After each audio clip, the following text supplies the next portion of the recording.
دیکھیں، تحریک انصاف کے جو انتخابات کے حوالے سے اسٹریٹجی ہے، جو میری بیرسٹر گوہر کے ساتھ بات چیت ہوئی تو انہوں نے یہ بتایا ہے کہ ان کی اسٹریٹجی بڑی واضح ہے اور یہ حتمی فیصلہ ہو چکا ہے کہ تحریک انصاف کے تمام آزاد امیدوار جو ہیں وہ کسی نہ کسی جماعت میں شمولیت ضرور اختیار کریں گے۔ یہ اصولی فیصلہ تحریک انصاف کر چکی ہے۔ اب اس حوالے سے اصولی فیصلہ اس لیے بھی ان کے لیے اہم ہے کیونکہ تحریک انصاف یہ چاہتی ہے کہ ان کو ریزرو سیٹس جو ہیں وہ ملیں اور ان کے نمبرز جو ہیں وہ بڑھیں گے آبویسلی اس سے۔ تو اس وقت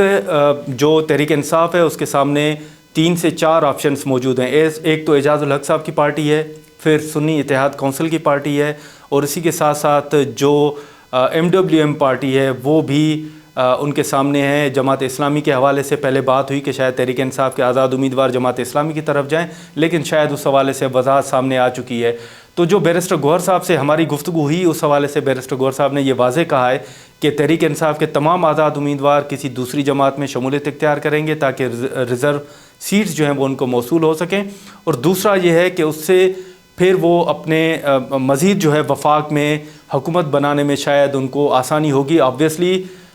کسی دوسری جماعت میں شمولیت کرنے کے باوجود بھی تحریک انصاف کو کسی نہ کسی اتحادی جماعت کی ضرورت ضرور پڑے گی، لیکن یہ ہے کہ ان کے نمبر بڑھ جائیں گے اور ان کے لیے وفاق میں حکومت بنانے میں آسانی ہوگی۔ دوسرا، بیرسٹر گوہر صاحب نے یہ بات واضح طور پر کہی ہے کہ تحریک انصاف مسلم لیگ نون اور پیپلز پارٹی سے کسی صورت بات نہیں کرے گی۔ اگر تحریک انصاف کو اپوزیشن میں بیٹھنا پڑا تو اپوزیشن میں بیٹھے گی، لیکن تحریک انصاف مسلم لیگ نون اور پیپلز پارٹی سے ہرگز بات نہیں کرے گی۔ دوسرا، بیرسٹر گوہر صاحب نے یہ بڑا واضح طور پر کہا ہے کہ تحریک انصاف اس مرتبہ اسمبلیوں سے استعفے کسی صورت نہیں دے گی۔ انہوں نے کہا ہے کہ وہ ایوان میں موجود رہیں گے، اگر اپوزیشن میں بھی رہے تو وہ ایوان میں موجود رہ کر مقابلہ کریں گے۔ تو اب بیرسٹر گوہر صاحب کی آج ملاقات ہے عمران خان صاحب سے، اور وہ شاید آج ہی یہ فیصلہ کریں کہ تحریک انصاف کے جو آزاد امیدوار ہیں وہ کس جماعت میں شمولیت اختیار کرنے جا رہے ہیں۔ اب اس میں مختلف چیزیں سامنے آ رہی ہیں۔ پیپلز پارٹی اور مسلم لیگ نون کی ملاقاتیں بھی ہوئی ہیں، اور جو ہمارے ذرائع ہیں انہوں نے اس بات کی تصدیق بھی کی ہے کہ مسلم لیگ نون نے پیپلز پارٹی کے سامنے یہ تجویز رکھی ہے کہ آپ اسپیکر قومی اسمبلی کا عہدہ لے لیں، چیئرمین سینٹ کا عہدہ لے لیں، سندھ میں آپ حکومت بنا لیں، صدر کا عہدہ آپ لے لیں، پرائم منسٹر جو ہے وہ مسلم لیگ نون کا ہونا چاہیے۔ اسی طرح پیپلز پارٹی نے یہ آن ریکارڈ ہے کہ انہوں نے مسلم لیگ نون کے سامنے یہ تجویز رکھی ہے کہ 16 ماہ ہم نے شہباز شریف صاحب کو PDM کی حکومت میں وزیر اعظم بنایا، تو اب بلاول بھٹو کو وزیر اعظم بنایا جائے، اور مسلم لیگ نون جو ہے وہ پیپلز پارٹی کو اس معاملے میں سپورٹ کرے۔ تو اب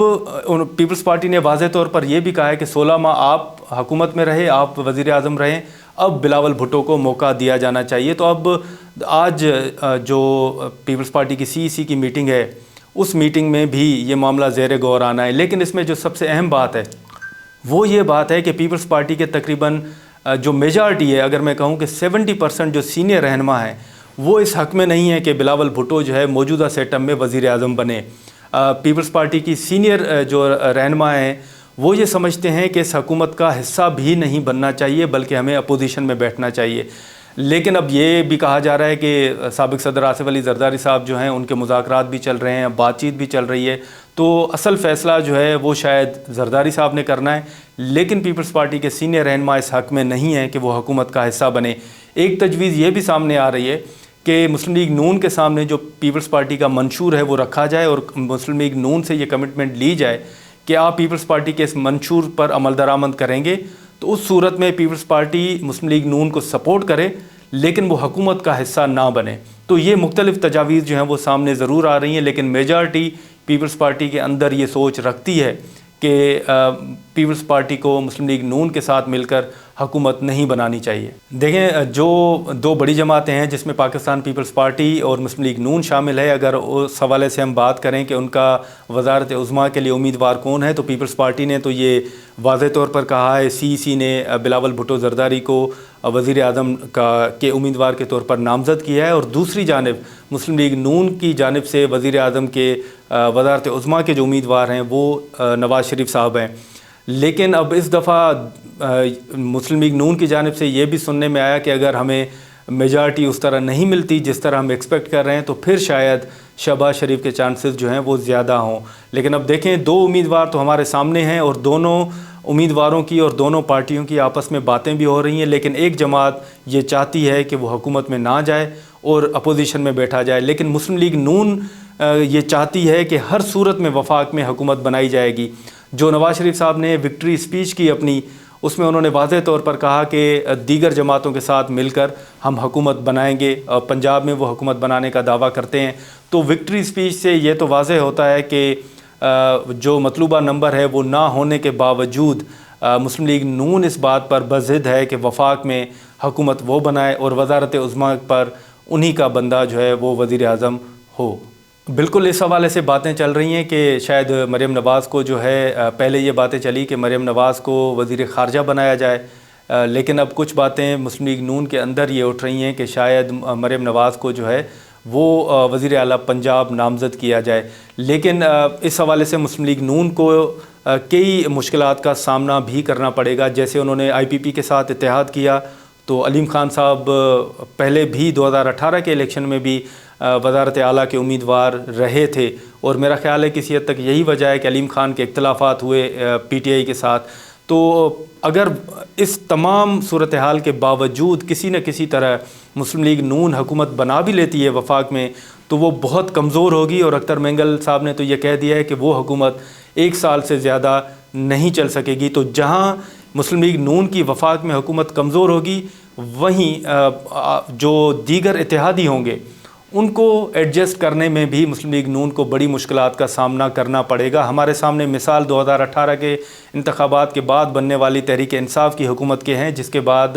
آپ نے دیکھا کہ مختلف جو قانون سازی تھی اس حوالے سے شیریں مزاری صاحبہ ہوں یا عمران خان صاحب ہوں، وہ خود یہ کہہ چکے ہیں کہ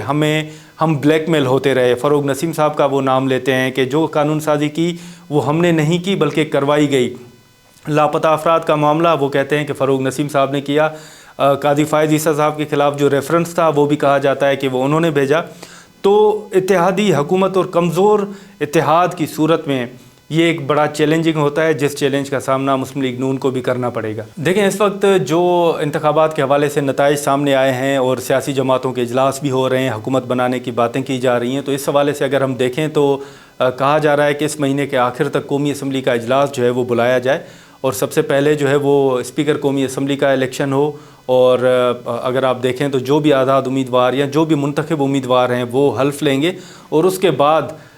جو وزارت عظمیٰ کا الیکشن ہوگا وہ اسپیکر نے کروانا ہے۔ لیکن دوسری طرف اگر آپ دیکھیں تو مارچ میں جو سینیٹرز بڑی تعداد میں ریٹائر ہونے جا رہے ہیں سینٹ کے اندر سے، پھر چیئرمین سینٹ ریٹائر ہونے جا رہے ہیں، تو سینٹ نہ صرف اسپیکر وزارت عظمیٰ کا الیکشن ہونا ہے بلکہ چیئرمین سینٹ کا الیکشن ہونا ہے، اور اس کے بعد جو صدارت کا عہدہ ہے اس کے لیے بھی الیکشن ہونا ہے۔ تو اس حوالے سے شیڈیول تو سامنے آئے گا، لیکن جیسے ہی الیکشن کمیشن کی جانب سے امیدواروں کی کامیابی کا باضابطہ طور پر نوٹیفیکیشن جاری ہوگا، تو اس کے بعد جو قومی اسمبلی کا اجلاس ہوگا، پھر الیکشن جو ہوگا وہ ہوگا۔ الیکشن سب سے پہلے اگر ہم دیکھیں تو امیدوار حلف اٹھائیں گے، حلف اٹھانے کے بعد جو اسپیکر قومی اسمبلی ہوگا اس کا الیکشن ہوگا، پھر اسپیکر قومی اسمبلی جو ہیں وہ ڈپٹی اسپیکر قومی اسمبلی کا الیکشن کروائیں گے، اور اس کے بعد آگے جو ہے وزارت عظمیٰ اور صدر کا الیکشن جو ہے اس پر جایا جائے گا۔